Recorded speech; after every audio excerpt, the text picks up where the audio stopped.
Estamos transmitiendo en vivo. Bueno, primero que nada, quiero darles la bienvenida a todos los que se suman a participar de esta conversación con nosotros.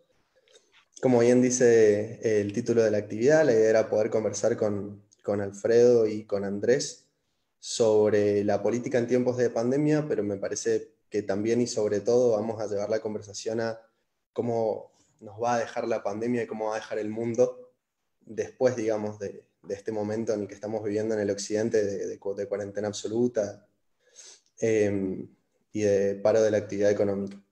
Así que, bueno, en ese sentido, con Belén, presidenta de la Juventud Radical, vamos a estar abriendo esta actividad, donde van a participar Alfredo Cornejo, presidente del Comité Nacional de la Unión Cívica Radical, ex gobernador de Mendoza y actual diputado nacional, que bueno, también como Andrés es politólogo y que nos van a estar dando su análisis político sobre lo que va a deparar todo este nuevo ciclo de hechos que estamos viviendo en el mundo. Belu. Bueno, buenas tardes. Buenas tardes a todos los que se van sumando. Gracias por acompañar esta actividad. Bienvenidos Andrés y Alfredo. Gracias también a ustedes por tomarse este tiempo para charlar un poco con la militancia. Lo hablábamos un poco más temprano, estas herramientas de la tecnología se han vuelto bastante democratizadoras para la política también, porque le permiten a muchos militantes de todos los rincones del país ser parte de este tipo de conversaciones. Así que bueno, lo presentó Juanpa Alfredo, también nos acompaña Andrés Malamud, que es politólogo también de la Universidad de Buenos Aires, investigador de la Universidad de Lisboa, y sobre todo, que es lo que compartimos acá los cuatro y seguramente todos los que nos están acompañando, un militante del radicalismo hace muchos años. Así que bienvenidos y bueno, los escuchamos. Bueno, muchas gracias. La verdad que es un gusto compartir con Andrés esta actividad, ¿no? Y en particular me siento el telonero, porque Andrés tiene muchísimo más para aportar que yo de lo que está ocurriendo en el mundo y por supuesto de lo que pasa en la Argentina y cómo repercute en la Argentina esta pandemia y este nuevo... Pero en mi faz de telonero vamos a tratar de hacerle preguntas que sean interesantes a Andrés y que nos sirvan para entender a toda la militancia, nuestra militancia, cómo estamos y por qué no imaginarnos cómo vamos a estar en el futuro mediato e inmediato con esta nueva situación originada con la pandemia. Cómo estamos en el mundo y cómo estamos y cómo repercute en la Argentina. Además de eso, quiero reivindicar la actividad de la Juventud Radical, de su Comité Nacional y de la Franja Morada, su Mesa Nacional, porque creemos que este tipo de actividades son las que, sin duda alguna, ayudan a la militancia a entender perfectamente, con muchas más herramientas de información, etcétera, a entender la realidad en la que estamos haciendo política, estamos desarrollando nuestra militancia, estamos ejerciendo nuestros derechos cívicos, y creo que todas estas conversaciones nos permiten entender a todos mucho mejor el momento por el que estamos pasando. Así que, bueno, es un gusto y le damos la palabra a Andrés, que ya ha sido suficientemente presentado y es suficientemente conocido, no solo como simpatizante radical, sino de uno de los pensadores más lúcidos de la Argentina actual. Muchas gracias, Alfredo. Para mí es un placer enorme estar acá, porque, como decía María Belén, Zoom nos democratiza y hace que estando a 10.000 kilómetros de distancia me pueda sentir militando sobre territorio patrio. Gracias a la juventud y a la franja, porque la llevo adentro a pesar de haber salido varios años de ambas organizaciones. Y gracias, Alfredo, la última vez que nos encontramos en persona no fue hace tanto y fue en un aeropuerto. ¿Cuándo podremos volver a hacer semejante cosa? No sé. Por lo tanto, estoy muy contento de que la tecnología nos permita encontrarnos acá. Y voy a hacer una breve introducción sobre cómo veo la situación en términos comparados. Porque en todos los países se observa lo mismo, que la opinión pública y la respuesta política se centran en el propio país. Y entonces nos comparamos poco con los demás. La mayor parte de los países siente que está fracasando. Y de hecho porque todos estamos insertos en la incertidumbre, valga la cacofonía. Y esto tiene que ver con que las crisis que estamos viviendo están encadenadas. Voy a sugerir que hay 5 crisis, de las cuales 4 por lo menos son una causa de la siguiente. La primera es sanitaria. No hay mucho que explicar, salvo 2 conceptos que me parecen relevantes. El primero es la naturaleza de la amenaza. ¿Qué significa esto? La amenaza es exponencial, no es lineal. La velocidad a la que se acerca no es sumando de 2 en 2, sino multiplicando por 2. Y esto nos sirve para tener idea de cómo puede ser la próxima amenaza, por ejemplo, el cambio climático. Como el espejito retrovisor. Los objetos son más grandes de lo que parecen. Esta amenaza la vimos venir allá lejos, en China, y de repente la teníamos encima. Tenemos que aprender para la próxima. Y otro concepto de la crisis sanitaria es la intermitencia, que no es la naturaleza de la amenaza, sino de la respuesta. Tenemos que prepararnos para en el futuro ir entrando y saliendo de diferentes formas de cuarentena, para que nuestra vida cotidiana no vuelva a ser muy parecida a la que era antes. Se habla de nueva normalidad. Esa nueva normalidad va a ser un oscilar permanente entre restricciones y aperturas. Tenemos que habituarnos a esto psicológica y económicamente. Tanto la pandemia como la respuesta llevaron a la segunda crisis, la económica. El famoso dilema entre salud y economía, que en realidad es entre vidas que salvamos hoy y vidas que salvaremos mañana. Porque romper la economía significa producir pobreza. Y los pobres viven menos. Entonces, no es que viles números contra vidas humanas. Son siempre vidas humanas las que estamos eligiendo, algunas hoy y otras mañana. Esto de la economía es importante porque no tuvimos crisis así en el pasado. Esta crisis es global, orgánica. Es una crisis de demanda, la gente se va a quedar sin plata para consumir.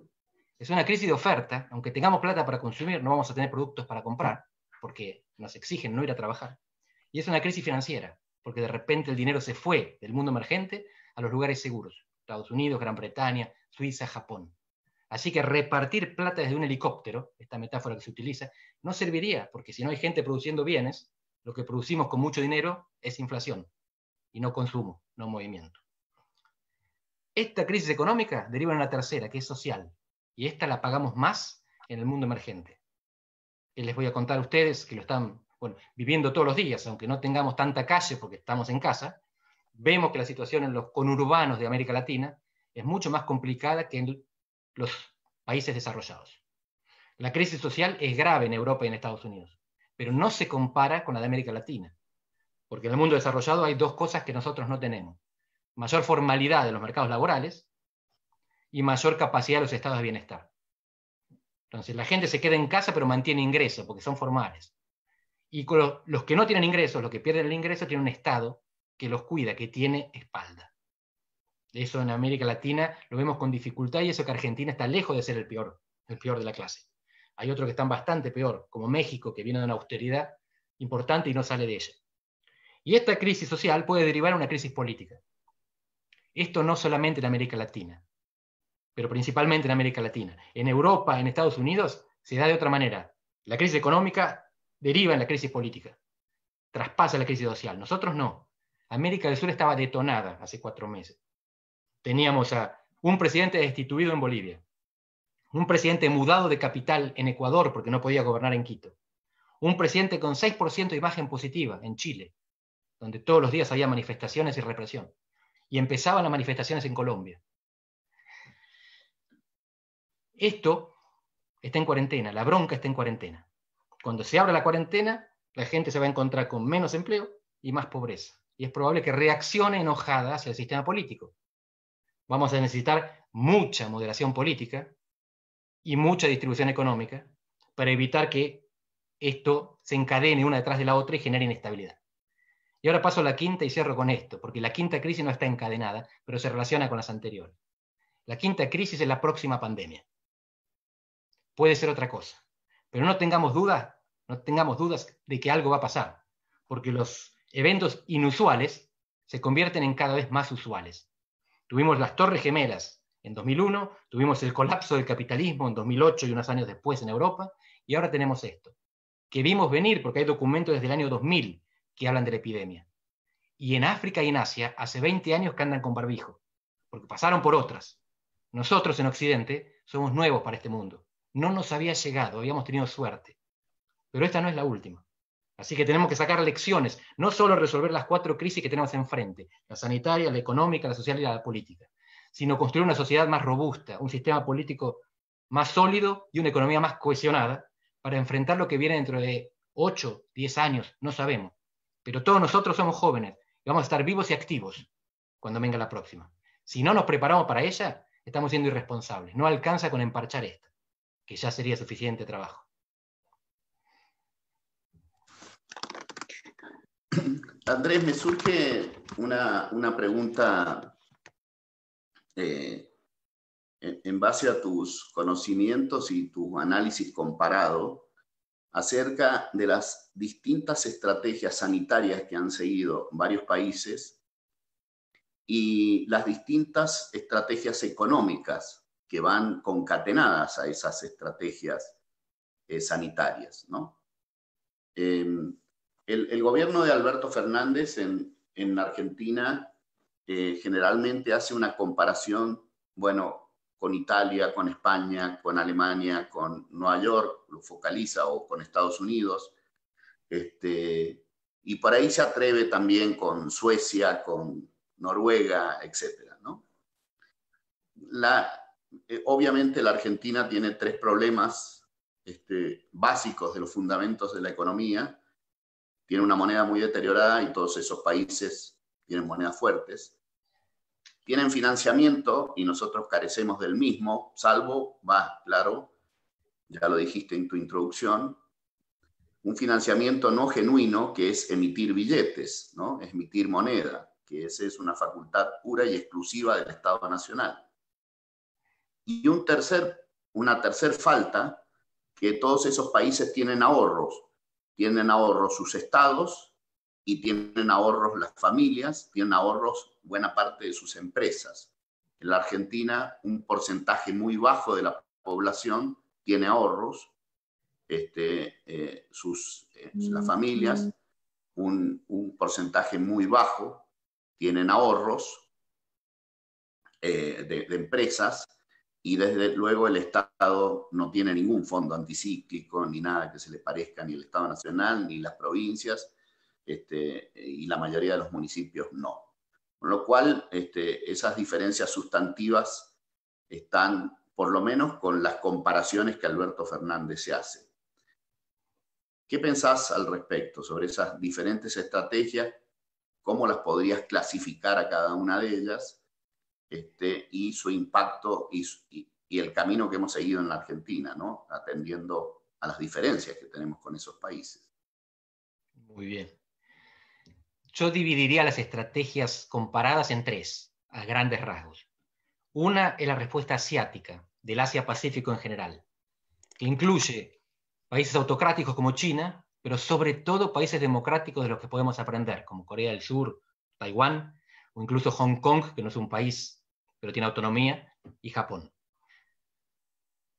¿Cómo fue la respuesta en estos países? Se enfocó en el Estado y tuvo la seguridad nacional como principal prioridad. En Europa lo que vimos fue que el foco estuvo en la sociedad y tuvo como prioridad la salud pública. Y en América, en los 3 grandes países, las 4, vamos a sacar por ahora Argentina, 3 de las grandes federaciones, Estados Unidos, Brasil y México. Fíjense qué interesante que Estados Unidos está junto con Brasil y México. Tuvo a la economía como prioridad y se enfocó en el mercado. Las primeras respuestas de Trump, de Bolsonaro y de AMLO, el presidente de México, fueron economicistas. sea porque unos estaban del lado de los empresarios y otros de los informales. De hecho, lo que ellos pensaron es, ¿cómo hago para no romper la economía? ¿Cómo hago para enfrentar la pandemia sin que se destruya el mercado? Dos recularon. Trump y AMLO, de México, dieron marcha atrás porque se dieron cuenta que se les disparaban los muertos. Bolsonaro todavía no. Y quizás ya no recule. Brasil parece que tiene un estómago para soportar muertes, después volvemos a esto, que otros países no tenemos. La respuesta argentina es disonante. La respuesta argentina se pareció más a las respuestas europeas, no por el éxito, sino por el foco. El foco estuvo siempre en la salud pública. Fue una respuesta exclusivamente sanitarista. Y por ahora no hago ningún juicio de valor. Lo que digo es, se eligió la cuarentena en detrimento de la economía. Después vemos, palabras del presidente, el PBI se levanta, los muertos no. La cuestión es que Argentina, exactamente por lo que vos decías, no tiene la espalda que tienen los países de Europa para sostener la economía durante la cuarentena o para resucitarla después. Porque no tiene moneda, porque no tiene crédito y porque no tiene ahorros o reservas. Y por lo tanto la situación es, por un lado, mucho más vulnerable que en cualquiera de los otros países. Fíjense, de cerca de 200 países en el mundo, media docena tienen inflación. Los demás países estaban en riesgo de deflación. No conseguían llegar al límite que estipulan los bancos centrales, el 2% de inflación anual. Les costaba. Estaban siempre por debajo y en algunos casos con tasas negativas. Mientras que nosotros estábamos con el 50% de inflación. Igual durante la cuarentena es probable que haya reducción de la inflación, porque no hay consumo, no se mueve la economía. Pero no nos tenemos, de nuevo, pensemos en la complejidad, la no linealidad de lo que estábamos viendo en la amenaza. Primero deflación o baja inflación y después disparada la inflación. Una tendencia no nos dice nada. Y por eso hay algunas personas, epidemiólogos, sanitaristas e infectólogos de algunos países, que nos dicen, para evaluar la efectividad de las medidas, tenemos que esperar un año. Los infectólogos suecos, cuidado, los suecos tienen una estrategia puramente sanitaria, sanitarista, como el resto de Europa. Solo que es diferente. La evaluación que hizo Suecia fue, para salvar más vidas sin romper la economía, vamos a basarnos en la responsabilidad de la sociedad y no en la obligación del Estado. En vez de forzar la cuarentena, solo prohibimos las manifestaciones masivas, más de 50 no se pueden juntar. Después informamos a la población, jabón, barbijo y distancia social. Cuidémonos entre todos. Y por supuesto que ahora tienen más muertos que Noruega, que está al lado, pero tienen mucho menos desempleo. Y lo que ellos dicen es, no estamos optando por el empleo a costa de la vida, porque Noruega dentro de un año va a tener los mismos muertos que nosotros. Porque mientras no haya vacuna, y no la habrá en un año, y no haya inmunidad colectiva de rebaño, y no la habrá en un año, están condenados a encerrarse en casa y morirse de hambre, o abrir, salir a trabajar e irse contagiando. No tomo posición. Lo que digo es que la posición sueca está basada en una prioridad sanitaria. La de Brasil no. Bolsonaro dice algo parecido, pero brutalmente y con foco en el mercado. Es probable que Bolsonaro consiga romper las dos cosas a la vez, la sanidad, la salud pública y la economía. La respuesta argentina, evaluación de corto plazo, fue súper efectiva hasta ahora. El problema es si es sustentable. El mismo problema que enfrentamos para todo, por ejemplo, el cambio climático. Si no es sustentable, entonces tenemos que pensar en otra cosa, en lo que viene después. Y hay algo que a esta altura todos deben tener claro. La cuarentena no es una solución. Nunca pretendió serlo. La cuarentena es un instrumento para comprar tiempo. Y se compra tiempo para construir capacidad hospitalaria y para aplanar la curva. Pero en el caso argentino lo que hicimos es casi extinguir la curva. La pusimos muy bajita, tuvimos capacidad hospitalaria inactiva, camas desocupadas durante todo este tiempo. Algunos se preguntan si no habremos desperdiciado la cuarentena. Yo no sería tan drástico. De nuevo, todas estas políticas se medirán con el tiempo. Pero en principio es interesante ver por qué Argentina es diferente a los demás.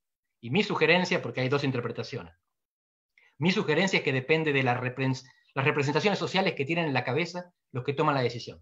No depende tanto de los partidos políticos. Hay gente que cree que, como Alberto Fernández tiene un partido disciplinado y Bolsonaro no, entonces Alberto fue más eficiente en implementar la cuarentena. No creo, porque hay un gran acuerdo con la oposición que gobierna. Tampoco es el federalismo. Hay quienes dicen que los gobernadores argentinos son más dependientes del presidente que los mexicanos. Pero acá los gobernadores no parecen arrastrados por Fernández. Hicieron lo que hicieron porque lo querían hacer y ahora están dejando de hacerlo por la misma razón. Y tampoco es, en todo caso, el estado de bienestar, porque lo que estamos viendo es que hace falta muchas ONGs. No alcanza con el Estado para bancar la cuarentena. Y Argentina por ahora lo tiene. Yo creo que se debe al hecho de que los que tomaron la decisión tienen una mentalidad urbana. su electorado, su trayectoria política, su formación, su cabeza está formateada sobre todo por la ciudad de Buenos Aires. El presidente de la Nación, el jefe de gobierno porteño y el gobernador de la provincia de Buenos Aires. Y entonces no tuvieron del todo en cuenta los conurbanos y la población rural. Los conurbanos que tienen dificultad para bancarse la cuarentena, y la población rural, los pueblos chicos, donde no había circulación del virus, y entonces quizás no necesitaban la cuarentena. Pero bueno, están aprendiendo, estamos aprendiendo. Es difícil criticar a los gobernantes cuando no hay nadie en el mundo que la tenga clara. El mundo es un laboratorio a cielo abierto, y estamos todos viendo lo que hacen los demás para ver qué es lo que funciona. Sí, no, es interesante tu clasificación, y creo que invita a analizar por qué estamos en una categoría relativamente especial, ¿no? Y creo que el concepto clave tuyo, Andrés, es la sustentabilidad de esta estrategia. Ahora, a mí me da la impresión, y quiero compartir este pensamiento con vos, que Alberto Fernández, como buen peronista, privilegió el cortoplacismo que la sustentabilidad. Es decir, tratar de empoderarse con una estrategia que al principio caía bien, que era la de determinar la cuarentena bien cerrada y apagando la economía, cuando sonaba bien, cuando la sustentabilidad no era el punto. Y me parece que ese cortoplacismo, ahora Alberto Fernández lo quiere sostener con relato y con discurso para cuando venga la época de vacas flacas, es decir, de cuando la crisis social y económica sea, sea patente para el ciudadano medio, ¿no? Entonces, primó en la decisión, como decís, las historias de vida, su posición más urbana como un dirigente político de Cava, etcétera, pero también el cortoplacismo del peronismo, que es ganancia rápida, es decir, hoy día tiene rédito la cuarentena, si después no lo tiene ya veremos cómo lo arreglamos en el camino, ¿no? Y eso lo hace distinto a las otras dos clasificaciones que hiciste. Porque la verdad que nadie aspira a tener la estrategia de Bolsonaro. Me parece que eso, dentro del radicalismo creo que nadie, pero en general en buena parte de la dirigencia argentina no creo que nadie esté pensando en la alternativa a Bolsonaro. Pero sí creo que los dos de las clasificaciones que diste apuntaron más a la inteligencia fiscal y estatal para entrar en la cuarentena que otra cosa. Es decir, geolocalización de teléfonos, pruebas masivas, tester anticipados, zonas rojas y zonas verdes, por ponerle un nombre. Es decir, y la Argentina en realidad hizo con cortoplacismo, fue más bien al lugar común, que es apaguemos la economía, encerremos a todos, restringamos la libertad de todos, quedémonos con la máquina de hacer dinero, porque solo el Estado Nacional puede imprimir billetes y es la única fuente de financiamiento, y luego vamos viendo qué pasa. Con lo cual, las dos estrategias restringieron libertades, pero Taiwán, Corea del Sur, China, obviamente, Alemania, lo hicieron con un sinnúmero de información y inteligencia estatal muy superior a lo que estamos haciendo nosotros, ¿no? Y me parece que ahí está el punto neurálgico de la sustentabilidad, ¿no? No sé qué pensás de eso. Exactamente eso. Justo Martín Lustó el otro día recordaba que hace exactamente un año estuvimos en la presentación de su libro, Debajo del agua, donde él diagnostica los problemas argentinos como un problema del Estado. El Estado argentino no nos sirve, nos saca mucho y nos da poco. La solución no es acabar con el Estado. La solución es construir un Estado útil, un Estado ágil. El otro día Jesús Rodríguez mencionaba una discusión muy interesante que hubo entre Felipe González, ex primer ministro español, y Fernando Henrique Cardoso, ex presidente brasileño, donde hablaban del Estado Ipanema, un Estado sin un gramo de grasa, pero sin que se le vean los huesos, puro músculo. Eso es lo que en Argentina no tenemos. Es el Estado que supimos destruir en Argentina a lo largo de varias generaciones y de diferentes regímenes políticos, y que la democracia no consiguió todavía reconstruir. La democracia es un gran régimen político, el menos malo de todos los disponibles, pero una democracia con un Estado ineficiente tiene estos problemas. Nos obliga a emparchar. Por eso, cuando yo mencionaba el quinto problema, que es la próxima pandemia, yo no sé si había mucha manera de hacer mejor esto. Cuando yo pienso en lo que hace Alberto Fernández y lo quiero evaluar, con una vara moral o política, pienso, ¿qué hubiera hecho Macri? ¿Qué está haciendo Gerardo Morales? Y me pregunto cuánto éxito tuvieron o tenemos en este mismo momento con alternativas diferentes. Mi impresión es que el futuro viene a nivel subnacional. Si hay algo que podemos empezar a hacer bien en el futuro es mirar hacia Pacífico, ver qué es lo que tienen y copiarlo en las provincias, porque el Estado argentino va a tardar mucho en tornarse otra vez útil para su población.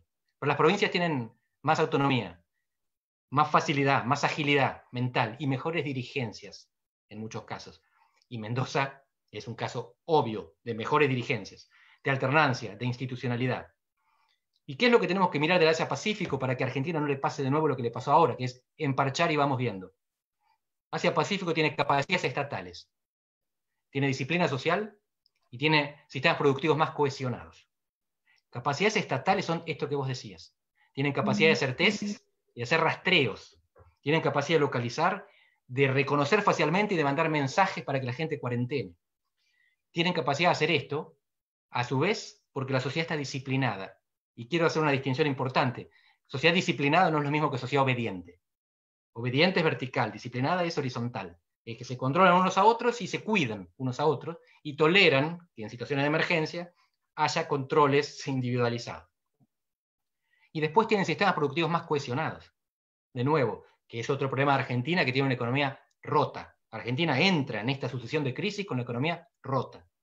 Y algunas provincias, yo sé que en Mendoza están preocupados porque está agotado el modelo, porque necesitan minería, y sin embargo Mendoza es una de las provincias más diversificadas. Es agroexportadora, es turística, aunque ahora es un problema, y refina petróleo.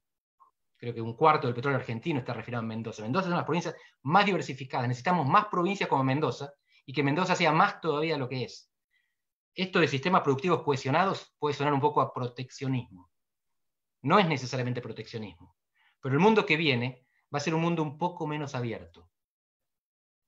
Va a ser un mundo un poco más redundante.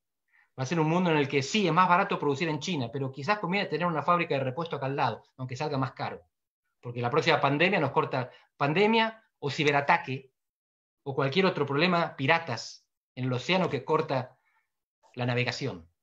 Tenemos que preocuparnos por cohesionar la economía, por disciplinar la sociedad, no por hacerla obediente, por hacerla más disciplinada y por crear capacidades estatales. Y para mí el gran agujero argentino es la destrucción de capacidad estatal. No es lo mismo la capacidad de someter a una población, que es lo que Maduro tiene en Venezuela, que la capacidad de vacunar a una población, que es lo que tiene Alemania. Maduro no puede alimentar y vacunar a su población, no tiene esa capacidad. Y Angela Merkel no puede someter a la población autoritariamente. El Estado que precisamos, claro, es una obviedad, es como el alemán, como el de Asia-Pacífico. Es hacia ahí donde tenemos que ir.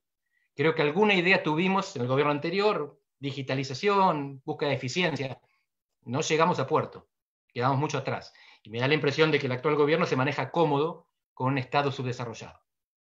No le echaría toda la culpa, es el Estado que heredaron. Pero como vos decís, no me parece que tenga una visión de futuro para un Estado diferente. Quizás ese es el proyecto que tiene que plantear el radicalismo. ¿Qué Estado necesitamos y cómo lo vamos a construir? No puedo menos que coincidir. Creo que hay que mirarlo por el lado del Estado que necesitamos y, ¿por qué no?, de la ciudadanía que necesitamos también, ¿no? Y ahí creo que el peronismo en todo este tiempo ha generado una cultura, y fundamentalmente en democracia, ha generado una cultura de muchísimos derechos, pero ninguna obligación para los ciudadanos. Entonces, estrategias como la sueca, donde transfiere la responsabilidad al ciudadano, son difíciles de llevar a cabo en la Argentina. Es decir, vos tenés la obligación de cuidarte a vos, pero tenés mucha más obligación.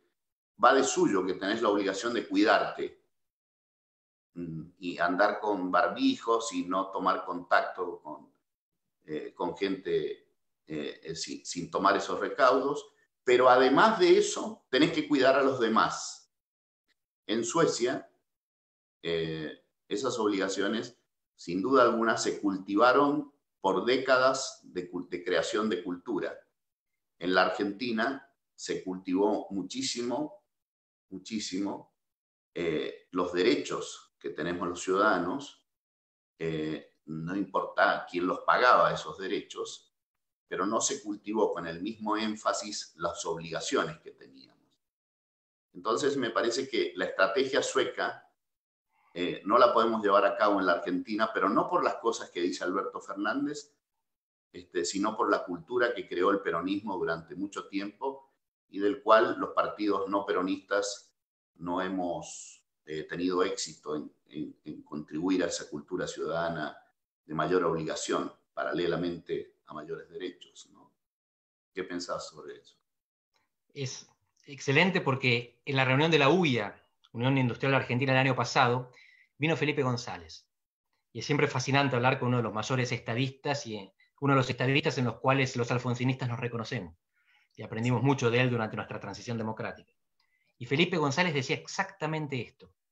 El problema es que las nuevas sociedades y las nuevas dirigencias se quedaron con los derechos y se olvidaron de los deberes. Y lo que me llamó la atención es que él estaba pensando en España cuando decía esto. Muchas sociedades que nosotros sabemos prósperas y que vemos como modelo, en realidad pasan por procesos similares a los nuestros. Y si uno mira los titulares de los diarios españoles, va a encontrar casi lo mismo que en los argentinos. Faltan tests, son truchos, no cuidan a los médicos, faltan hospitales, no hicieron nada por la economía. Y yo sé que mal de muchos es consuelo de tonto. Salen todos juntos los ciudadanos ese día, se amontonan en los lugares públicos. Creo que la única persona de relieve que escuché últimamente que pone a Suecia como mal ejemplo es Alberto Fernández. Es verdad que Suecia en este momento tiene la disparada de muertos, pero ellos calculan que eso se va a dar en todos los países. Independientemente de eso, la decisión sueca es sanitarista. Y lo pueden hacer porque tienen capacidades estatales, sociedad disciplinada, con derechos y deberes, y un sistema productivo más cohesionado. Los países en los que nos reconocemos nosotros, España, Italia, son bastante más parecidos a nosotros de lo que nosotros estamos dispuestos a aceptar. Mussolini decía que gobernar a los italianos no es difícil, es inútil. Italia es un país muy caótico, muy desordenado, lleno de huelgas sorpresivas. Y uno se acostumbra y a pesar de todo son prósperos. Ahora están en declinación hace 20 años. Lo que quiero decir es que es posible ser rico y democrático a pesar de tener los problemas que tenemos. Tenemos que conseguir convivir con el peronismo, porque el peronismo es como el clima. Si no nos gusta, nos tenemos que mudar, porque no lo podemos manejar, no lo podemos hacer desaparecer. Además, no sería democrático. Entonces tenemos que buscar la manera de crear incentivos para que construyamos valores comunes y esos valores permitan que nos cuidemos entre todos.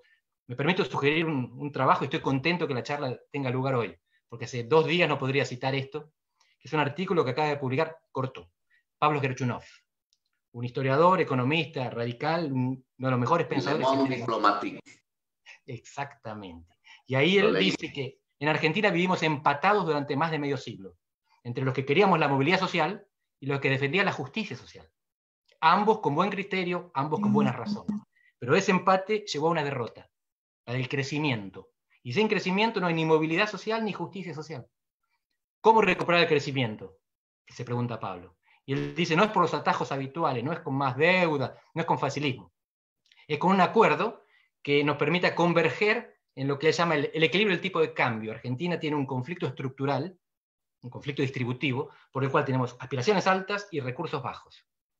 Dólar alto para exportar genera un equilibrio macroeconómico. Dólar bajo para que los salarios valgan genera un equilibrio social. Están disociados, hay que juntarlos. Pero si queremos reprimir al dólar, tenemos la convertibilidad y se rompe. Si queremos reprimir a los trabajadores, tenemos la dictadura y nos rompe. Hace falta un acuerdo social. Y solo lo podemos hacer con el peronismo. Hay que convencernos y convencerlos de que es necesario trabajar juntos por la Argentina que viene. Y termino con esto que a pesar de todo es un toque positivo. Alberto Fernández tiene 5 meses de gobierno. Le quedan 3 años y 7 meses. Cuando salgamos de la cuarentena, salgamos, entremos, la economía va a estar rota. La pobreza va a estar en el 50%, el desempleo 20, 30%. Si se cae Alberto, vamos a estar peor. Quizás convenga hacer la gran Menem en 1984, que abrazó a Alfonsín durante el plebiscito por la paz con Chile, contribuyó a la unidad nacional en un momento en que la patria lo requería, se benefició él también, y cuando fue el momento se separó, le ganó a Cafiero primero y a Angelós después. La unidad nacional en un momento emergente no significa que dejemos de ser oposición y que compitamos para ganar dentro de 2 meses, 3 meses, 2021, 2023. Lo veo consecutivo, como veo consecutivo también lo que está haciendo Alberto. El problema es que él no tiene fase 2. La fase 2 de una buena oposición es cooperar ahora y competir después. La fase 2 del gobierno es un misterio. Es interesante ese razonamiento y me gustaría hacerte una pregunta sobre ello.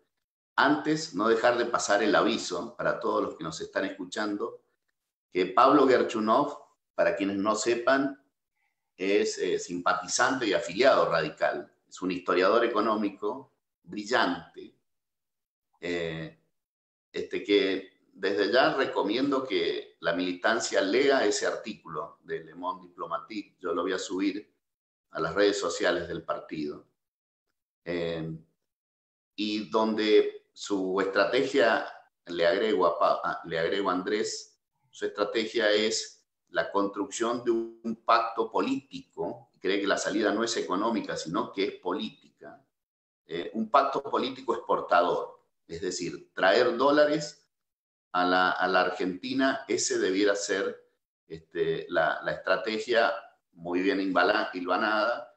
Es un artículo largo, no quiero que a nadie desaliente leerlo porque dije que era largo, porque es jugosísimo. ¿Por dónde va nuestro pensamiento progresista? Justamente es progreso social y libertad, como él plantea esa estrategia, así que es muy recomendable. Pablo además fue funcionario de Raúl Alfonsín, y es un eterno colaborador como Andrés de nuestros dirigentes partidarios. Sobre esto último que decía Andrés, sobre esto último que decís, se me ocurre una pregunta, porque yo quiero entusiasmarme con que Alberto Fernández tenga esa chance de buscar pactos de gobernabilidad con el radicalismo, ¿por qué no con el PRO, con Cambiemos, ¿no? Pero da la impresión de estos escasos 5 meses, y quiero diferir con vos en ello, da la impresión de que cada alternativa que tiene se abraza cada vez más a Cristina. Quienes siguen las cosas que escribe Berbisky, que es muy consultado por Cristina, evidentemente, quienes siguen a Foster, muy consultado por Cristina o con influencia sobre el pensamiento de Cristina y de la Cámpora, y quienes hemos podido ocultar cuál es el pensamiento de Evo Morales hoy o de Correa en sus conversaciones con Cristina, todos ellos recomiendan más una pelea por el poder al estilo Maduro que al estilo mucho más equilibrado que tuvo Correa. Ellos mismos se autocritican, más equilibrado y más republicano que tuvieron Correa y Evo Morales. Y la recomendación es, Cristina, ya que ganaste, aprovechar porque lo de Maduro es la opción. A nosotros nos fue mal, estamos en el exterior, no podemos volver ni a Bolivia ni a Ecuador porque nos van a meter presos. Entonces, la opción de Cristina, siempre y todas sus recomendaciones, es más ir al esquema de Maduro que al esquema que todos tenemos en la cabeza de Alberto Fernández. No solo en la deuda, en la estrategia de default o no, sino en cada una de las opciones y las conexiones con el mundo. Entonces, a mí me llena de dudas la posibilidad de un acuerdo con Alberto Fernández. Sin embargo, coincido con vos en que la pospandemia va a ser una oportunidad para arrancar de cero la economía. No para arrancar de cero, bueno, ninguna economía arranca de cero. Quiero decir, hacer un minuto inicial de reformas que la economía necesita más en la dirección de Pablo Gerchunov, es decir, ¿no? Y en la búsqueda de ese pacto. Cuando en realidad las salidas de Cristina y las recomendaciones de Berbisky, Foster y demás, es más vivir con lo nuestro y post pandemia arreglarnos solos como se arregla Maduro, que es bastante exitoso porque no perdió el poder, ¿no? Miremoslo desde ese lugar. ¿Qué pensás al respecto? Bueno. Un amigo común dice que este es el gobierno del frepaso con las cajas intervenidas por la cámpora. Es una descripción maravillosa. Sí. Con lo bueno y con lo malo del frepaso y, bueno, con lo bueno y con lo malo de la cámpora para los que aprecian la militancia. No tengo dudas, lo sé, que Correa y Evo Morales sugieren eso. Tampoco me caben dudas de que Berbisky y Forster hacen ese análisis. Si sos blando, te echan y te meten preso. Estás en el poder, no te vayas. Al mismo tiempo, conociendo el peronismo, de nuevo, con lo bueno y con lo malo, nosotros sabemos que el peronismo suele acompañarte al cementerio, pero te deja en la puerta. Mi pregunta es, ¿cuántos votos tienen Forster y Berbisky? ¿Y cómo se compara eso con la preferencia de los intendentes, sobre todo con Urbano, y de los gobernadores peronistas? ¿Ellos estarían dispuestos a ir detrás de un proyecto por el cual Cristina cubaniza al país para quedarse con su dinero y con su libertad? Puede fallar. En Venezuela hubo resistencias y fueron avasalladas. Pero mi impresión es que dentro del peronismo hay anticuerpos para una salida venezolano-cubana, porque los peronistas no son comunistas, los peronistas con votos. Cristina tampoco es comunista, pero es una excepción porque tendría esta visión y tiene votos.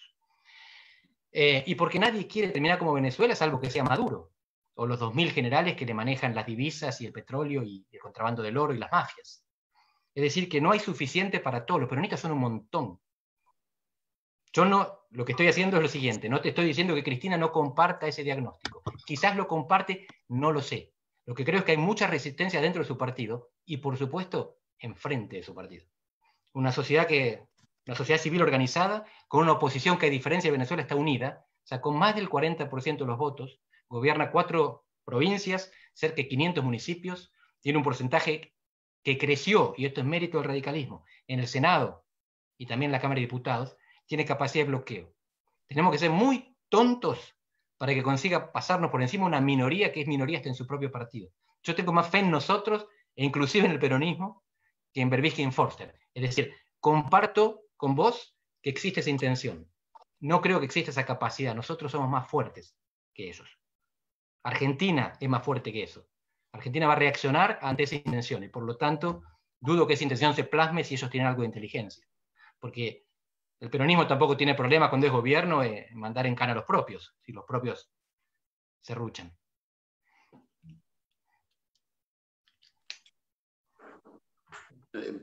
A ver, coincido con vos acerca de que nuestra morfología social es bastante distinta a la de Venezuela. Coincido con vos en que la oposición en la Argentina está bastante más organizada de lo que está en Venezuela. Para empezar, es un dato positivo que no nos hayamos dividido y en estos 5 meses donde el gobierno está empoderado y objetivamente no nos hemos dividido, si bien hay distintas miradas acerca de cómo hay que encarar la relación con Alberto Fernández y con el gobierno nacional, pero en el sustrato más íntimo hay coincidencias acerca de que esto va a derivar en crisis económica y social y que tendremos una oportunidad si nos mantenemos unidos. Ahora, también es cierto que no todo lo hace la morfología social y no todas las instituciones en sus desarrollos internos, partidos y demás. También el gobierno empoderado puede construir un relato que post pandemia se festeje ser más pobre, ¿no? Y que el sujeto social al que mayoritariamente dirigimos nuestro mensaje, los sectores medios, los sectores privados, pymes, micropymes, monotributistas, profesionales independientes, servicios en general, trabajadores pobres, pero trabajadores al fin y demás, ellos, todo ese sujeto en un nivel de pauperización tan fuerte que tengan los brazos caídos para escuchar ideas más de progreso, como las socialdemócratas nuestros, o liberales más progresistas, ¿no? Entonces,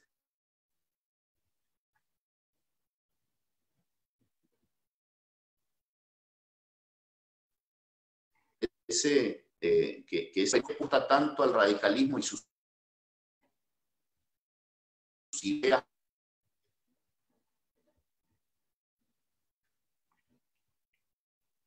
Verbitsky nos está boicoteando.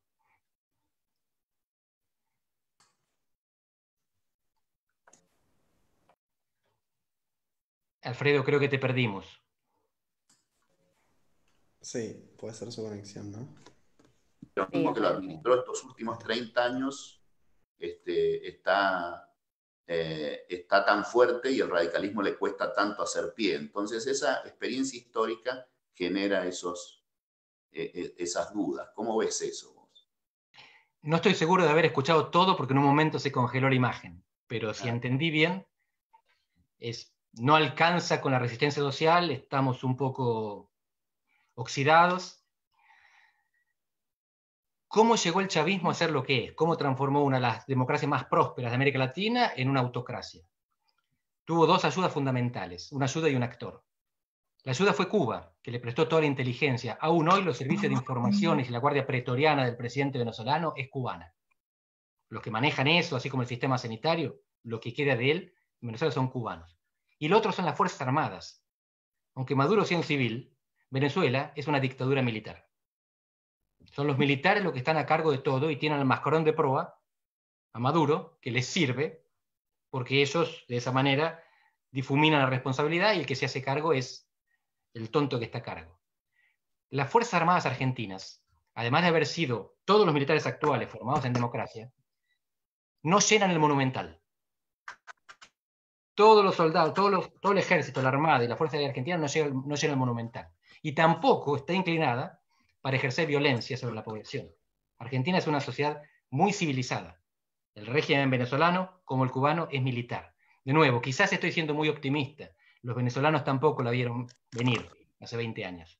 Pero yo creo que la estructura social, las instituciones, pero sobre todo la estructura interna del gobierno y de la oposición, dificultan mucho una toma del poder autoritaria porque no hay recursos ni actores para esto.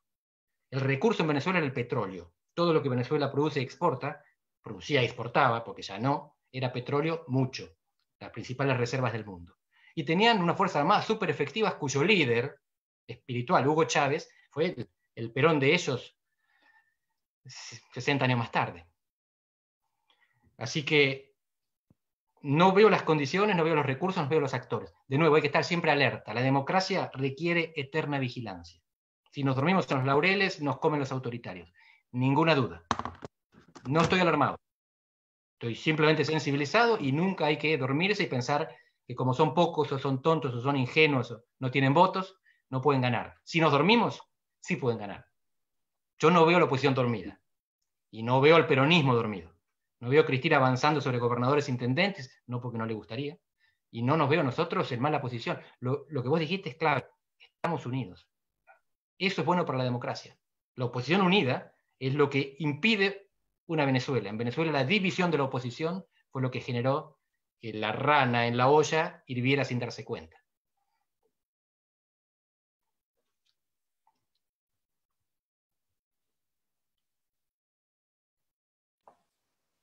Alfredo, me parece que está con problemas de conexión. Bueno, ¿te parece, Andrés? Ahí está. Alfredo, ¿estás?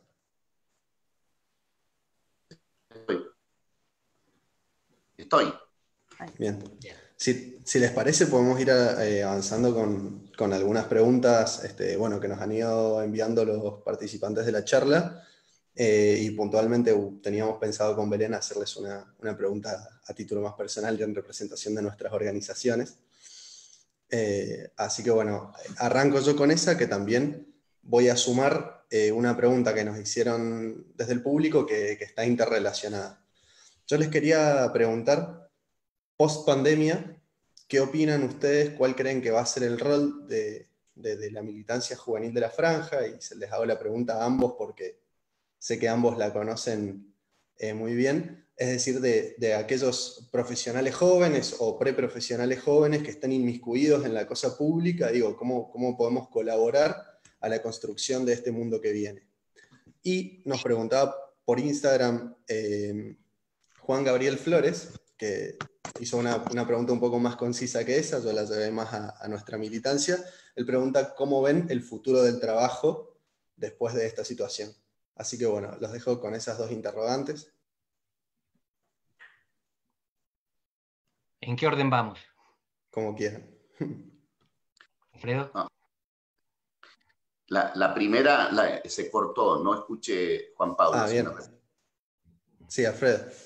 Le decía que le hago la pregunta a ambos, que ustedes pasaron por ahí, que nos pueden hacer un análisis bastante completo, de cuál creen que tiene que ser el rol de los militantes de la franja en particular, pero también de los profesionales jóvenes y los preprofesionales jóvenes que están inmiscuidos en la cosa pública y que participan de la cuestión pública en la construcción de este futuro post-pandemia que se viene, que digo que no sabemos cómo va a ser, pero entendemos que va a ser con una economía golpeada, que va a ser, como decía Andrés, un poco más retraído y más encerrado entre sí. Digo, ¿qué opinan ustedes que tiene que ser el rol de los jóvenes profesionales en esa situación? Y la otra era, que nos hacía un compañero por Instagram, que de cómo ven el futuro del trabajo en general. Bueno, con respecto a la primera, debo decir que creo que no va a cambiar mucho cómo debemos enfrentar este proceso, pero debiéramos profundizar en que las salidas son políticas, pero con mucha solvencia técnica, con mucha información, creación de contenidos, creación de discurso, de relato, de explicación para la ciudadanía de cada una de las cosas que se deban hacer. El populismo se ha caracterizado por tener respuestas fáciles para resolver problemas concretos, echarle la culpa a alguien en particular y hacerlo responsable de los problemas con un enemigo en particular. Es una definición que también Felipe González la profundizó a propósito que lo trajo Andrés. Yo creo que la apuesta, pues lo trajo a colación Andrés.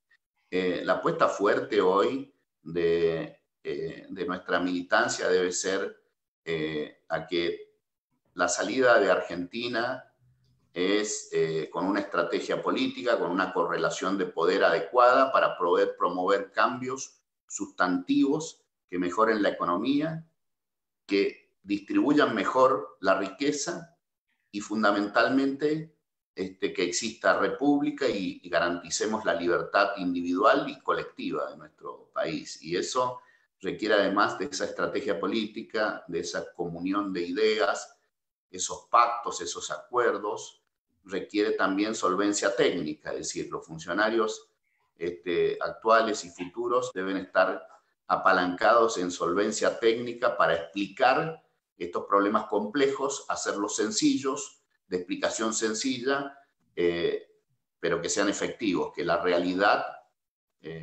cambie, ¿no? Me parece que ese es el gran desafío. También creo que en la universidad hay toda una tarea por hacer. La Franja tiene en estos 50 años ha hecho una gran contribución, una gran contribución. Y creo que la puede seguir haciendo. La universidad va a ir cambiándose, va a ir modificándose, la demanda social se va a renovar en materia universitaria y nosotros debemos liderar eso para que no lo lideren ni los pensamientos de derecha populistas, ni los pensamientos de izquierda vulgar esa que resuelven las cosas tan fáciles, ¿no? Me parece que tenemos una tarea por hacer, ¿no? Y creo que estamos muy bien preparados. Es una fábrica innumerable invalorable de dirigentes y demás. Creo que tenemos que cuidar. Relativo al trabajo, yo tengo una mirada, sin ser un especialista y no hacer un análisis comparado con otras economías. Yo creo que se nos ha llenado de miedo con respecto al trabajo. Yo creo que hay una inmensa posibilidad de trabajo, pero si organizamos mejor nuestras economías. Creo que hay una oportunidad de trabajo, todos esos miedos sobre la robótica, etcétera, son miedos que fomentan el autoritarismo, ¿no? Creo que hay una oportunidad de progreso y de trabajo, pero organizando mejor la economía y no siguiendo las consignas populistas, sino muy por el contrario, apalancándonos en el progreso social. Y creo que hay una gran oportunidad allí. Sin duda que hay que mejorar la legislación laboral, sin duda que hay que mejorar muchos aspectos institucionales, sin duda que hay que mejorar muchísimo, y ahí está el verdadero progresismo, mejorar el Estado, haciéndolo más inteligente en la tarea de formación de los trabajadores y de los ciudadanos para el trabajo. Hay una tarea inmensa para hacer en la administración del Estado y en la construcción de un Estado inteligente para formar las personas en los nuevos y en los viejos trabajos. Y me parece que yo no sería tan alarmista al respecto, sino lo vería con relativa esperanza. Eso sí, sin organizar bien la economía, con una estrategia política de poder, no hay chance ni para los jóvenes en los nuevos trabajos, ni para los no tan jóvenes en el futuro. Y la verdad que la Argentina tiene muy mal organizada su economía, muy mal, con lo cual no le puede dar respuesta a los jóvenes en materia de empleo con esta organización económica, ¿no? Coincido con Alfredo en las dos respuestas y agrego una pequeña cosita. La primera, ¿cuál es el rol de la juventud radical y de la franja morada en la Argentina que viene? Lo que dijo Alfredo es tal cual. Ciencia y relato, técnica y narrativa, conocimiento técnico necesario para gobernar y para oponerse con seriedad y con responsabilidad. Pero además la construcción de una narrativa sugerente de vida en común. Esto de relato nos suena mucho a Cristina. ¿Saben quién le pidió al gobierno argentino un relato hace 3 días en una editorial? El Financial Times. El diario que es la Biblia del liberalismo dice: el gobierno argentino, Mr. Guzmán, necesita un relato para que los argentinos que tienen tanta plata afuera la traigan, porque piensan que les va a ir bien, que van a vivir junto con esta gente y que por lo tanto llevársela no es lo que les conviene, no es lo que está dentro de su vida en común. Eso, lo del relato no es un vacío, no es un invento de Cristina. Un relato es lo que nos torna pueblo, comunidad, lo que nos hace confiar entre nosotros, aunque jamás nos conozcamos los 45 millones. Pero yo le agregaría algo más que está relacionado con esto. Hay 2 tipos de capital, el capital físico y el capital humano. La máquina y el trabajador que conoce su oficio. Pero hay un tercer tipo de capital, que es el capital social. El capital social consiste en reputación y redes. Reputación de prestigio, de reciprocidad, de confianza. Y redes, conocimiento de personas que están en diferentes lugares. Esto es lo que permitió el desarrollo de Italia del Norte, por contraposición con Italia del Sur, por ejemplo, que tiene otro sistema basado en el patronazgo, el clientelismo. Es la confianza en que esta persona me va a devolver lo que le presté, porque conozco a su familia que vive acá al lado, y porque conozco a este otro que está acá, y porque tiene el prestigio de haber devuelto en ocasiones anteriores.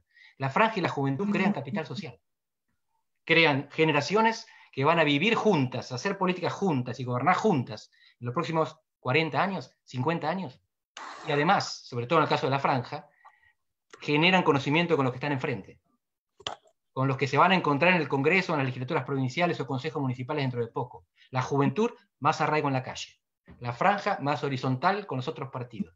Eso es construcción de capital social. No hay países serios sin capital social. Esta es la función de la militancia, de joven, sobre todo. Y sobre el rol del trabajo, suscribo todo lo que dijo Alfredo y refiero un nombre. Tenemos dentro del radicalismo quizás al mayor especialista en el futuro del trabajo, Eduardo Levi Cecchati, al que podrían convocar en una próxima oportunidad, y es también alguien bastante optimista al respecto. No serán los robots los que nos reemplacen. A medida que nos reemplazan en un trabajo, vamos creando otros. Y él identifica algunos casos de éxito, como Israel, por ejemplo, en haber incorporado más gente al mercado de trabajo, no en haber automatizado ni tercerizado los trabajos.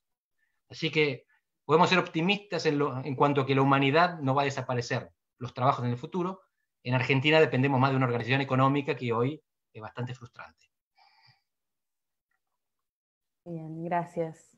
Bueno, yo por mi parte, tomando un poco también lo que se venía hablando y pensando también en la juventud radical como parte del radicalismo como partido, cuando por ahí, Andrés, creo que vos decías que quien fue generando y proponiendo las políticas que se siguieron en el marco de la cuarentena tienen una mentalidad urbana, es lo que nosotros reunión tras reunión de Zoom lo remarcamos porque logramos ese federalismo en el que hay gente de un montón de pueblos y justamente sufren estas dificultades. Y mi pregunta más que nada es si yo entiendo que sí, pero de todas maneras me gustaría saber cómo lo ven ustedes, si esta es la oportunidad del radicalismo de finalmente escuchar esa propuesta progresista que nosotros entendemos que hoy nuestros gobiernos provinciales son la vidriera de ese progresismo que el radicalismo tanto predica, y hacer escuchar realmente esa propuesta, habiendo arrancado bien en esta crisis,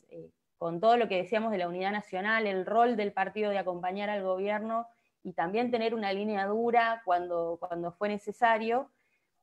¿Cómo ven la oportunidad esta del radicalismo de verdad mostrar que esta es la idea progresista de la Argentina, no el relato del kirchnerismo, y sobre todo si nosotros vamos a tener la capacidad como partido, a través también de una actitud de nuestra dirigencia, que no quiero decir solidaria, pero sí quizá un poco realista, de empezar a bajar algunos egos y ceder espacios, convocar nuevos actores para proponer algo que de verdad nos dé relevancia en el frente político que conformamos, que es Juntos por el Cambio, porque no vamos a volver a discutir si el radicalismo tiene que hacerlo solo.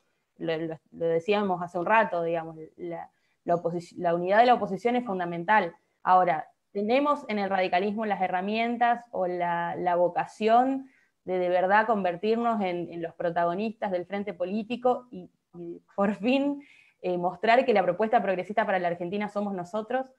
Esa es la primera. Y la segunda, que tiene que ver más con la región, si bien hablabas vos, Andrés, de que no deberíamos tener miedo de que en la Argentina pase algo similar, nosotros que estamos en la frontera, y yo vivo en una provincia de mucha frontera con el Brasil, preguntarte cómo ven, preguntarte a vos cómo ves, y también a Alfredo si tienen alguna visión, la salida de dos países totalmente distintos como Brasil y Chile, que venían con situaciones diferentes de sus presidentes, a partir de los liderazgos que han tenido a través de la pandemia, y si esta es una posibilidad para que se adelante, digamos, esa discusión que teníamos, si en algún momento el avance de los populismos de derecha, como el de Bolsonaro, iba a tener un freno y íbamos a poder empezar a pensar en un Brasil que discuta determinadas cosas que nos parecía que iba a costar volver.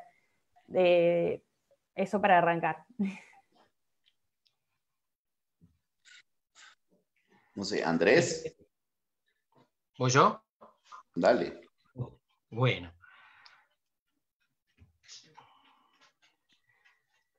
Un partido político necesita 3 cosas: ideas, organización y liderazgo. El radicalismo es más fuerte en la organización. Lo que mantuvo el radicalismo vivo durante todo este tiempo fue su capilaridad, tener un cura en cada pueblo. Ideas a veces no teníamos muchas. Fuimos perdiendo, nos fuimos mediocrizando. Valores mantuvimos. A veces se nos resbalaba alguno, pero en general la democracia, la institucionalidad, la integración regional, que es una invención nuestra, de Alfonsín, en la década del 80, lo veníamos manteniendo. Hay banderas clave. Nos faltó modernizar algunas ideas y creo que ahora estamos trabajando en eso. Esto que ustedes están haciendo, la gestión de Alfredo, son modernizadoras y tienen que ver también con la modernización de la gestión territorial, lo que se hizo en Mendoza previamente. Entonces, ¿qué es lo que yo esperaría de la juventud? ¿Qué es lo que yo querría aportar si todavía fuera joven? Contribución a las ideas, por supuesto, y promoción de liderazgos, que no tienen por qué ser sub-30, pero tienen que estar representados, tienen que estar reflejados, ustedes tienen que sentirse reconocidos en esos liderazgos. Si la juventud y la franja no se sienten reflejados por los liderazgos, esos liderazgos son viejos, no por edad, sino por proyecto. Pero sobre todo ideas. Y además, algo que no mencioné antes, los 3 elementos, un poco de rebeldía. Ustedes, es muy lindo tener el respeto de la franja y de la juventud, pero a veces tienen que perdernos el respeto. Y a veces tienen que decir cosas que no nos gusta escuchar. Y tienen que levantar banderas que a lo mejor a los mayores no les gustan. Pónganle nombre ustedes. La legalización del aborto, la legalización del consumo de marihuana, debates que se pueden ganar o perder, pero que en los países desarrollados se vienen dando habitualmente por demandas juveniles. Entonces, está espectacular que ustedes convivan, coexistan, influencien, organicen y nos convoquen a los mayores para este tipo de reunión. Pero también empújenos un poco, que nos hace falta. Y lo segundo, Brasil y Chile, ¿qué es lo que está pasando en la región? Miren, aunque no parezca Argentina, que está muy mal por todo lo que vimos antes, sigue destacándose en un par de aspectos. Y uno de ellos es la paz social y la paz política. ¿A qué llamo paz social? Pocos homicidios. ¿A qué llamo paz política? Pocos atentados políticos. ¿Por qué? ¿Se acuerdan de Marieli, la concejal de Río de Janeiro, que fue asesinada por personas vinculadas con la familia del presidente? Bueno, hay asesinatos políticos de activistas, de periodistas en Brasil, Colombia y México todas las semanas. En Argentina no hay violencia política. Tasa de homicidios. Sabemos que en Argentina hay mucha inseguridad, pero fue bajando la tasa de homicidios a lo largo de todo el gobierno de Cambiemos. Venía relativamente bien y siguió mejorando, mucho. La tasa de homicidios en Europa es de un asesinato cada 100.000 personas por año. En Brasil, 30. ¿Dónde estamos nosotros? En 5. Más cerca de Europa que de Brasil. Y con la misma tasa que en Estados Unidos. Para ser país desarrollado, Estados Unidos es violento. Con la misma tasa, para ser un país en desarrollo, nosotros somos pacíficos. Solo Chile tiene menos asesinatos que nosotros. Brasil es un despelote. México también. Colombia está mejorando, pero sigue siendo bastante violenta, ni hablar de Venezuela, que superó todos los récords. La Argentina es un desastre, pero es un desastre poco violento. Yo tengo la expectativa de que siga así, porque la oposición nos irrita con discurso, muchas veces. Pero en el fondo yo creo que ellos son cobardes para la violencia. Y lo digo como elogio. Es bueno ser cobarde para la violencia cuando convivimos en democracia. No se le animan, no quieren confrontación física. Y esto es también una garantía de que vamos a seguir viviendo en democracia. Nosotros tampoco. Eso está claro. ¿Qué va a pasar en Chile y en Brasil? Es difícil decir. Chile tiene un Estado capaz, el Estado más capaz de América del Sur probablemente, pero tiene una crisis de legitimidad muy importante. Es capaz de hacer un montón de cosas, pero las cosas que quiere hacer no son las que la gente quiere que haga. Brasil tiene un Estado con ciertas capacidades, pero no gobierna todos sus territorios. ¿Qué es lo que no gobierna? Las favelas y las prisiones. ¿Cómo nos comparamos nosotros con ellos dos? El Estado argentino tiene islas de excelencia en mares de degradación. Para diferenciarnos de lo malo de ellos y parecernos a lo bueno, necesitamos construir más capacidades estatales que garanticen que la violencia va a seguir limitada y que cuiden las fronteras. Porque el problema de Argentina es tener muchas fronteras porosas en una región que puede tornarse más violenta, sobre todo Brasil. ¿Cómo veo la integración regional en América Latina? Con pocas expectativas, y cierro con esto. En el mundo desarrollado como Europa, los países se juntan para tener escala. Francia se junta con Alemania porque cada uno le vende al otro y enriquecen juntos. En el mundo en desarrollo no tenemos escala, ni siquiera juntos. Así que nos juntamos no para formar un mercado, sino un trampolín, que nos permite saltar al mundo y venderle al mundo de donde vienen las divisas. Bueno, estas son las negociaciones externas del Mercosur, de donde Argentina no se puede retirar. No para abrir su mercado, para abrir otros mercados, para venderle a otro, porque sin exportar no salimos. Así que la integración regional sigue siendo necesaria en una región complicada. Tenemos que hacer todo lo posible teniendo siempre en cuenta esto. Es fácil querer integrarse con Alemania o con Francia porque están desarrollados. ¿Qué sentido tiene querer integrarse con el Congo o con Zambia? Y no hago juicio de valor. Digo, vecinos pobres, ¿para qué integrarse? Vecinos ricos, hay que integrarse. En América Latina los vecinos son más o menos, y son incumplidores. Quizás el más incumplidor somos nosotros. Tenemos que mejorar nuestra conducta para que a todos nos convenga construir juntos un trampolín para mirar sobre todo al Asia-Pacífico, que es de donde vienen los vientos del futuro.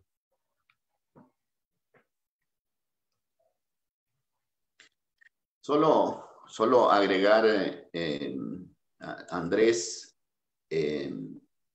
que me parece que en el plano de las ideas, la gran contribución de la franja de hoy y de la juventud radical de hoy es a pulir las ideas de progreso social y no regalárselas a ningún otro competidor, porque objetivamente son ideas de progreso que hay que poner en realidad, es decir, con ejemplos concretos para que nuestros jóvenes se sientan interpelados e interpretados por esas ideas de progreso. Y me parece que esas ideas, que coincido con Andrés, que hemos venido perdiendo justamente, fundamentalmente en las últimas décadas, nos hemos dejado correr por izquierda con puro relato, nada más, es la de un Estado inteligente que produzca bienes y servicios de alta calidad, bienes sociales y de servicios de alta calidad en educación, en salud, en seguridad y en administración de justicia. Es decir, hoy ser progresista en la Argentina es tener un Estado inteligente que brinde igualdad de oportunidades en la educación pública y que la armonice con la actividad privada con buena regulación. Y eso es un discurso que, a pesar de tenerlo incorporado en la retórica, en el partido, no la tenemos incorporada en la práctica, en la gestión.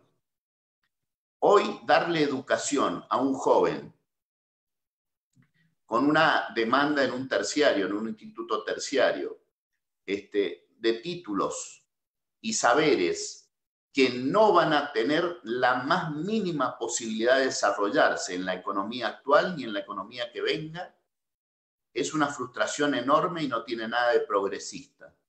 Pero reconvertir esa educación a lugares donde valga la pena formarlos y liderar ese proceso de cambios curriculares en institutos terciarios, en la escuela, en el plano de la secundaria o del ciclo medio y demás, es una gran oportunidad de progreso social.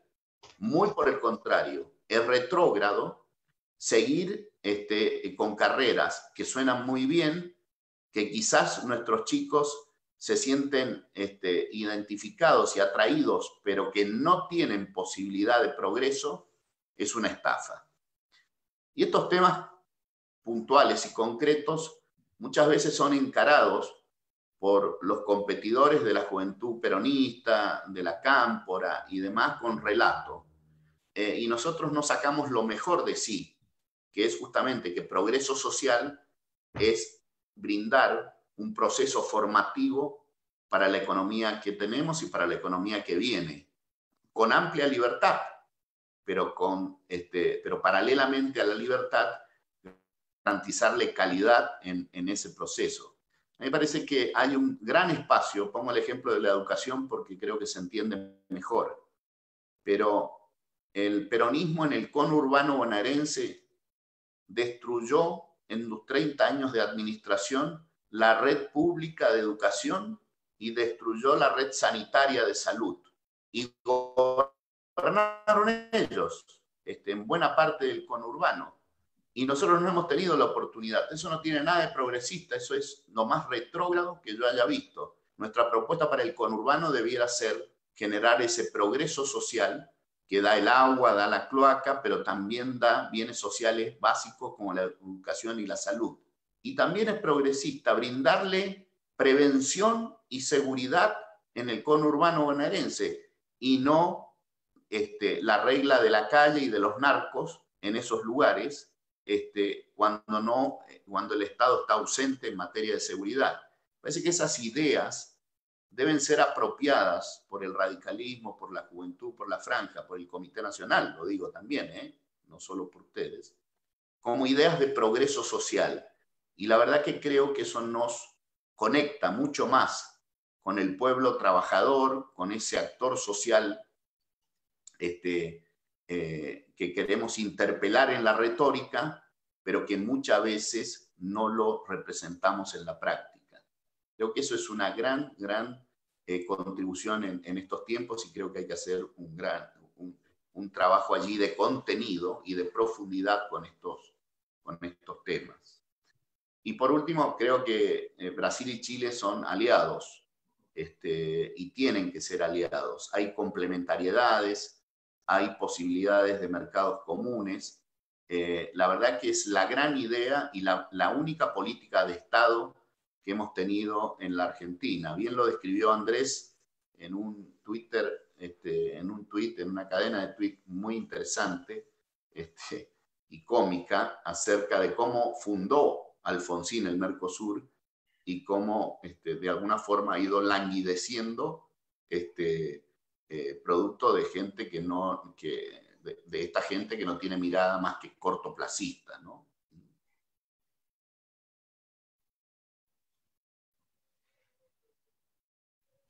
¿Se escuchó? Bien, gracias.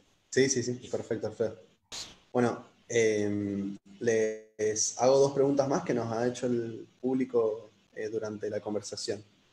Primero, Silvia nos pregunta, afirma que la oposición en Argentina estuvo a la altura de las circunstancias durante la pandemia y nos pide que hagamos el ejercicio de pensar cómo hubiera sido al revés, es decir, con nosotros, con Juntos por el Cambio gobernando y con el peronismo en la oposición.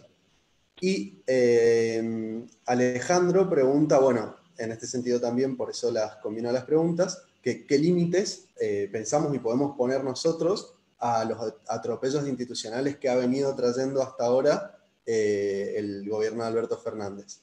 Bueno, me parece que están buenas las dos preguntas como disparadoras para que podamos conversar un poco de lo que pasó en el Congreso que estuvo tanto tiempo sin funcionar, etcétera. Así que bueno, arranco yo, Andrés. Dale. Me parece.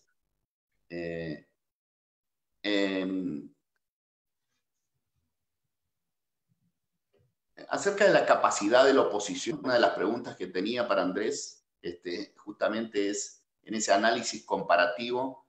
Yo lo que percibo es que las oposiciones estamos en todo el mundo durante la pandemia arrinconadas, ¿no? Y los oficialismos muy empoderados, ¿no? En ese margen hoy tenemos, restringido nuestro margen de maniobra. Lo tenemos restringido también.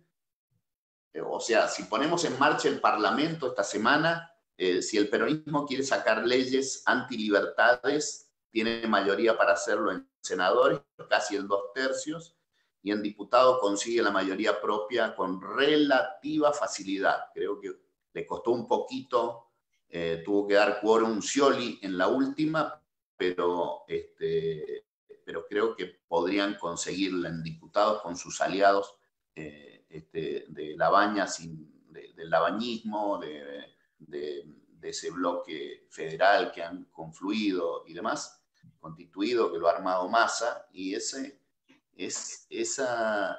mayoría, con lo cual que funcione el Parlamento podría hacer que el peronismo sacara leyes favorables. Ahora, que funcione el Parlamento permite también que la oposición tenga voz y se pueda hacer escuchar, presentar proyectos, etc. Y me parece que ahí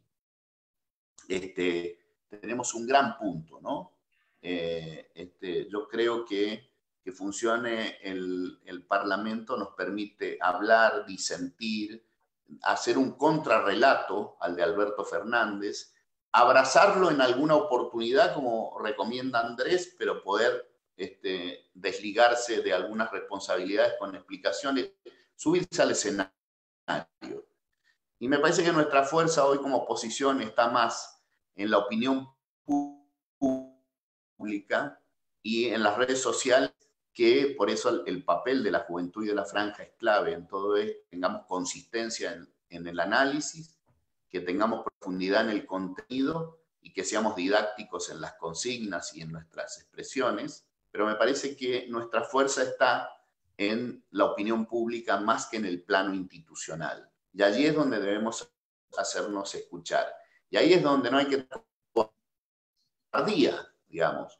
Yo creo que los dirigentes políticos que no quieren hacer críticas hoy día porque mide mucho Alberto Fernández, no hacen una contribución al proyecto colectivo. Al contrario, hoy en estos tiempos que tengan una posición equidistante, que sea, que pueda generar un contrarrelato. Por supuesto, hay que ser inteligente, no tiene que ser obstructivo, y por otra parte, no solo inteligente, creo que tenemos convicciones de cooperación, no de buscar conflicto y que fracase la estrategia sanitaria. Va de suyo que debemos comunicar esas cosas. Yo veo un espacio para eso, veo también que hay un poco de cobardía entre la dirigencia para plantear las cuestiones puntuales de oposición, porque entiende que el gobierno está muy fortalecido.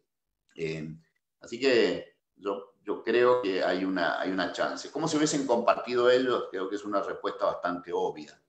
Hubiesen tomado la calle, los movimientos sociales, hubiesen burlado las restricciones de la cuarentena, hubiésemos entrado en un tira y afloje impresionante. Camioneros hubiese, en vez de transportar los alimentos, hubiese hecho un lockout patronal, diría yo, más que un conflicto sindical. Así que, ahora, eso nos lleva a una reflexión breve para escucharlo, Andrés. Nos lleva a una reflexión. La Argentina la puede gobernar un partido y una coalición no peronista. Solo que hay que construir una correlación de fuerzas suficientes como para poder imponer, persuadir, no imponer por la fuerza, sino persuadir con ideas, con las ideas y los proyectos que tenemos. Me parece que el error de Mauricio Macri en ese punto fue la tecnocracia de entender que por el solo hecho de pensar bien, la sociedad se comporta como tal. Entonces fue mala la relación con la Iglesia Católica, fue mala la relación con los movimientos sociales, fue mala la relación con los sindicatos, fue mala. Entonces todos esos errores de relación no hicieron la inversa, que es construir correlación de fuerzas para poder negociar de otra forma con los movimientos sociales, poder negociar de otra forma con los sindicatos, poder interactuar de otra forma con la Iglesia Católica, como digo, por el Papa, ¿no? No lo digo por la Iglesia como institución, sino con la influencia que el Papa tiene sobre el peronismo argentino.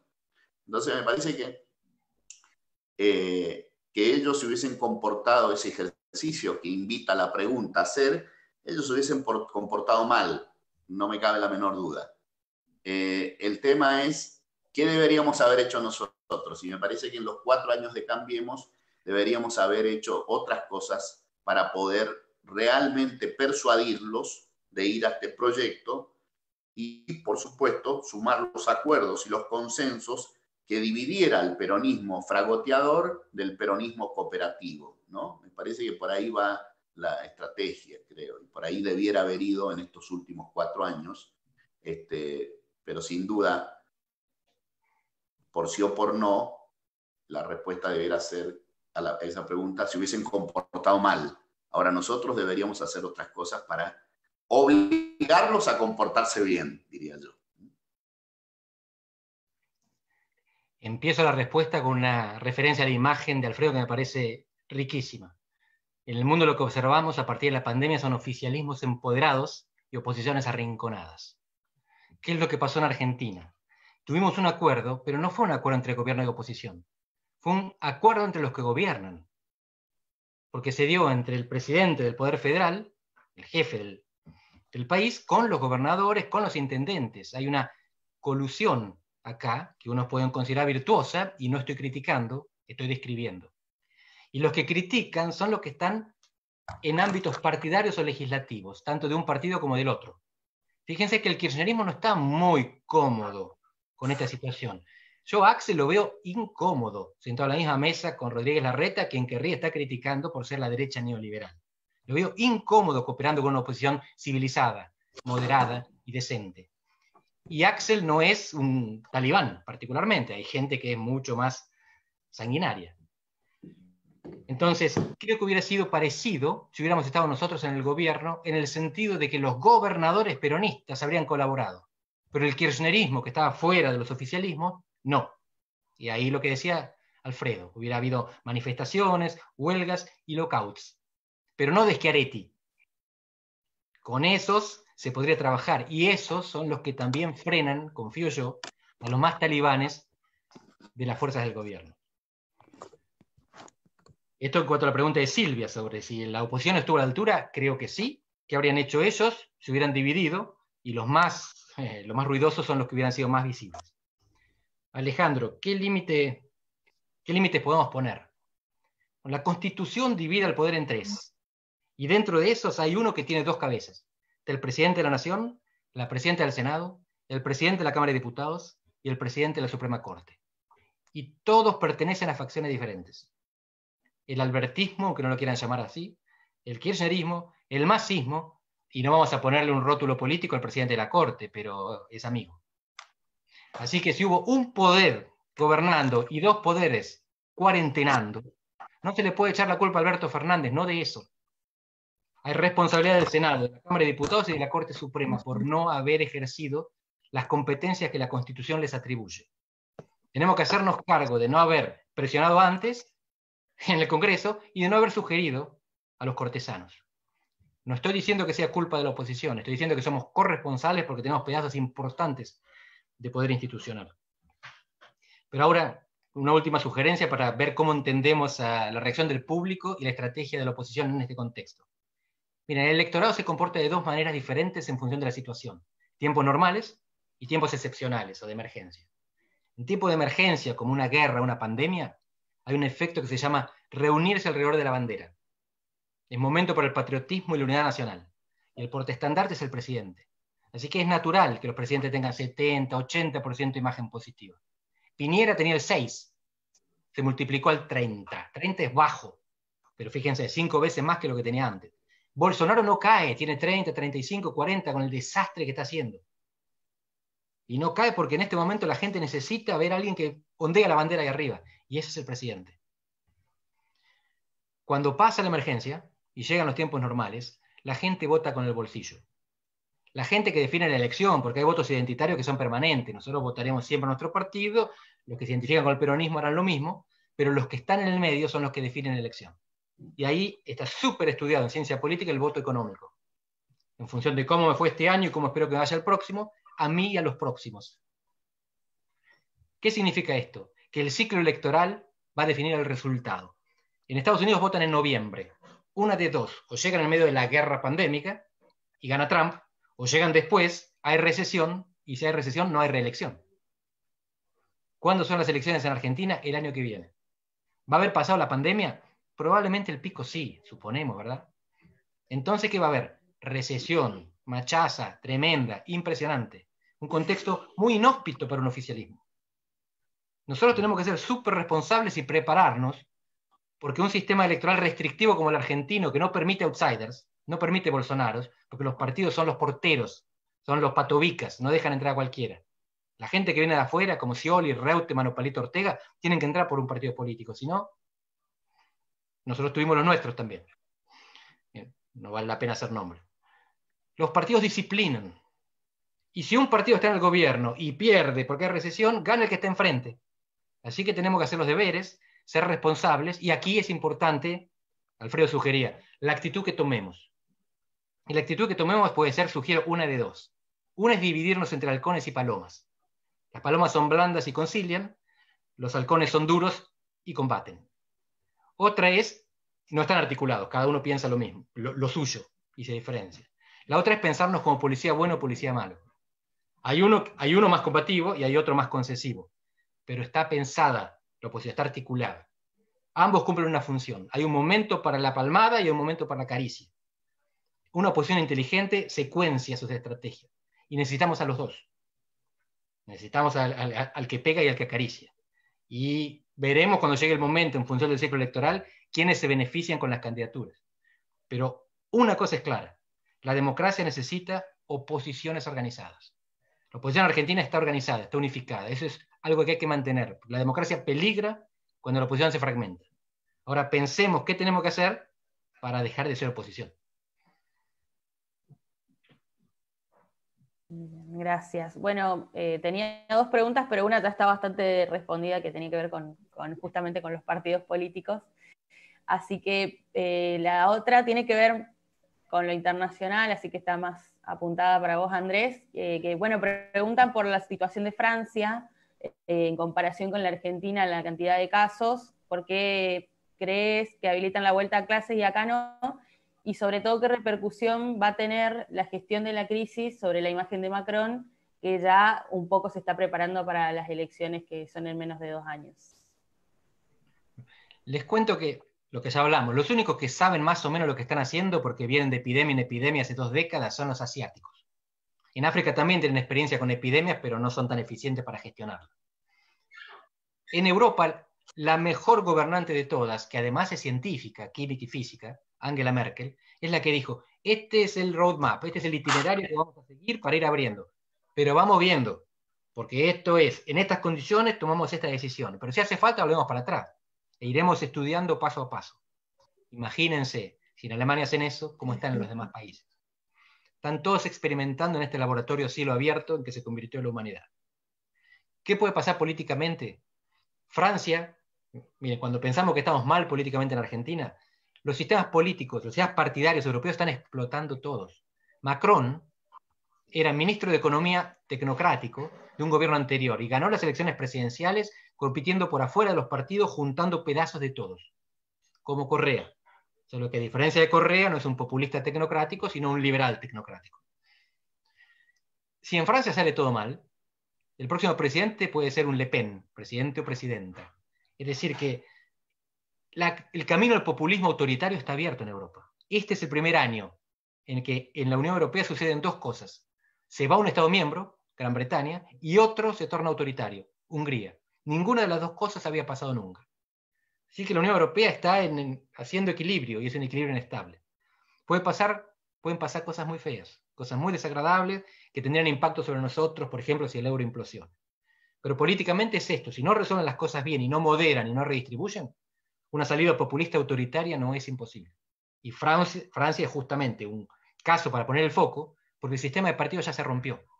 Como está medio roto en Gran Bretaña, aunque algo resiste, el laborismo un punto bajísimo. En Alemania la socialdemocracia saca menos del 20%, la histórica socialdemocracia, la madre de toda la socialdemocracia. En España, por primera vez en la historia, hay un gobierno de coalición. Entonces, a mí me encanta Europa. Es una sociedad democrática, próspera, pacífica, civilizada, pero se está tornando un parque temático, un geriátrico en el cual ya no hay ideas renovadas y hay cada vez más riesgo de que, porque quieran mantener lo que tienen, rompan lo que consiguieron. No es inevitable, pero lo que siempre nos pareció un ejemplo puede dejar de serlo si le erran. Y Macron por ahora es el tipo que tiene las cosas más claras, lo que no es garantía de que le salga bien.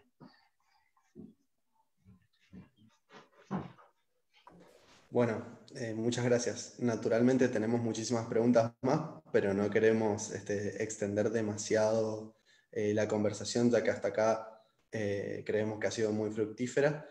Por ahí proponíamos con Belén que hagamos un pequeño comentario de cierre cada uno para ir finalizando la conversación.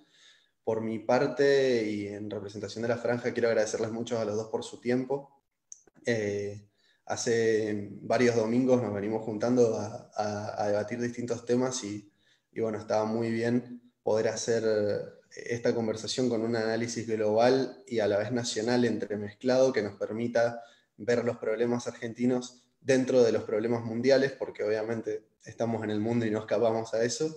Y bueno, en ese sentido, la verdad que la claridad de conceptos de ambos y la capacidad de análisis nos hace muy bien a los militantes políticos y en general a todos los que nos están viendo, ya que no son solo militantes del partido los que están observando la conversación, sino que hay muchos miembros de la ciudadanía. Así que bueno, por mi parte quiero agradecerles mucho, creo que el análisis ha sido muy fructífero, nos llevamos un montón de cuestiones para trabajar de acá a los próximos días, meses, años, lo que dure esta cuestión y lo que duren las repercusiones que tenga. Así que de vuelta agradecerles y la dejo a Belu para. Bueno, por mi parte, también el agradecimiento. Sabemos que quedaron preguntas por hacer, pero también sabemos que los dos están siempre dispuestos a tomarse un rato para charlar, así que no va a faltar oportunidad de que lo sigamos charlando.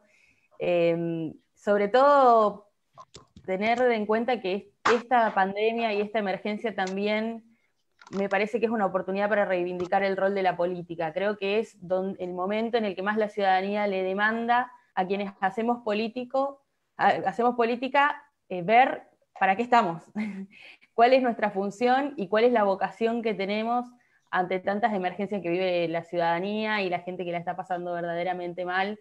Y para poder dar ese tipo de respuestas también, las instancias de formación y de discusión son súper necesarias y fundamentales para que podamos tener la capacidad de transmitir certidumbres, que es lo que más falta, y si quizá no podemos alcanzarlas para transmitirlas, que la gente se dé cuenta que nos estamos ocupando de buscar esas respuestas. Así que no quería dejar de reivindicar esto porque creo que es también una oportunidad para toda la dirigencia y la militancia de mostrar cuál es la función y el rol social de quienes hacemos política. De nuevo, muchísimas gracias a Andrés y Alfredo. Seguramente nos volveremos a ver pronto y los dejo para que hagan un saludo final, un cierre, una reflexión y ya los liberamos. Hablo yo para que cierre Alfredo. Fue un privilegio compartir con mi presidente estas 2 horas de charla, es una maravilla. Les agradezco muchísimo, Juan Pablo, María Belén, y les hago una pregunta para terminar. ¿Ustedes saben en qué otro país del mundo existe un partido que tenga estas 2 organizaciones, con este despliegue territorial y organizacional, como la Juventud Radical y la Franja Morada? Porque yo no sé. Esto es un caso único. Gracias.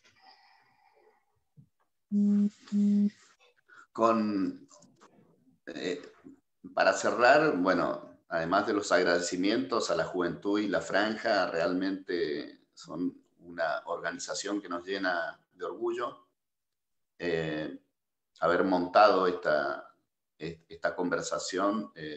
Creo que es un aporte sustantivo a nuestra militancia y a nuestra organización.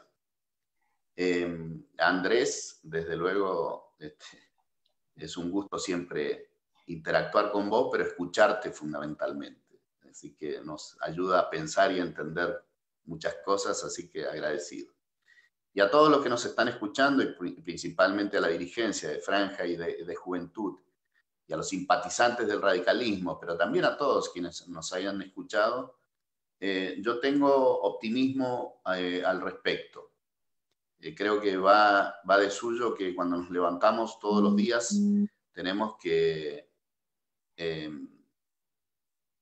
esa pizca de optimismo es la que nos permite luchar, construir. Y yo veo esto como una oportunidad. Así que es una gran oportunidad de construir una sociedad más armónica, con mayor libertad y con progreso. Es una gran oportunidad. La organización política lo puede lograr. Y una buena organización política puede dar una mejor economía, una mejor sociedad y mayor libertad individual. Creo que debemos hacerlo y hacer ese esfuerzo por lograrlo. Desde ya, muchas gracias y espero hayamos contribuido a nuestro pensamiento y hayamos contribuido a nuestra mejor organización social. Gracias. Muchas gracias. Muchísimas gracias. Adiós. Gracias. Gracias a todos.